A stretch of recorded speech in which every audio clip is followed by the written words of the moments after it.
திருக்குறளை எழுதி முதல்வர் ஸ்டாலின் படத்தை வரைந்த 5ஆம் வகுப்பு மாணவியை நெல்லை கிழக்கு மாவட்ட திமுக பொறுப்பாளர் கிரஹாம்பெல் சால்வை அணிவித்தும் ஊக்கத்தொகை வழங்கியும் பாராட்டினார். நெல்லை மாவட்டம் ராதாபுரம் அருகே உள்ள கும்பிளிப்பாடு கிராமத்தை சேர்ந்த கூலி தொழிலாளி வெங்கடாச்சலம் சாந்தி தம்பதியின் 2வது மகள் மதிஷா வடக்கன்குளத்தில் உள்ள SAV பாலகிருஷ்ணா மெட்ரிக் மேல்நிலைப் பள்ளியில் 5ஆம் வகுப்பு பயின்று வருகிறார். இந்த நிலையில் இவர் தமிழக முதல்வர் ஸ்டாலின் பிறந்த நாளை முன்னிட்டு அவரது உருவப்படத்தை திருக்குறள் கொண்டு எழுதி வரைந்துள்ளார். இந்த ஓவியத்தை நெல்லை கிழக்கு மாவட்ட அலுவலகத்தில் மாவட்ட திமுக பொறுப்பாளர் கிரஹாம்பெல்லிடம் காண்பித்து மாணவி வாழ்த்து பெற்றார்.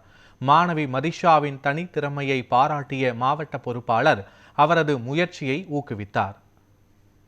எனக்கு 1330 குறளையும் மனப்பாடமாக தெரியும். எனக்கு CM ஸ்டாலின் அங்கிள் ரொம்ப பிடிக்கும். அதனால அவங்க பர்த்டே March 1 வரதுனால நான் 1330 குறளையும் அவங்க படத்துக்கு மேலே எழுதியிருக்கேன். இதை காமிக்கிறதுக்கு நான் இன்னைக்கு டாக்டர் கிரஹாம்பெல் சார் அவங்க ஆஃபீஸ்க்கு வந்தேன். கிரஹாம்பெல் சார் பார்த்துட்டு என்னை பாராட்டினாங்க. கிரஹாம்பெல் சாருக்கும் திவாகரன் சாருக்கும் அப்துல் ஹலீம் சாருக்கும் மிக்க நன்றி. Happy birthday CM uncle.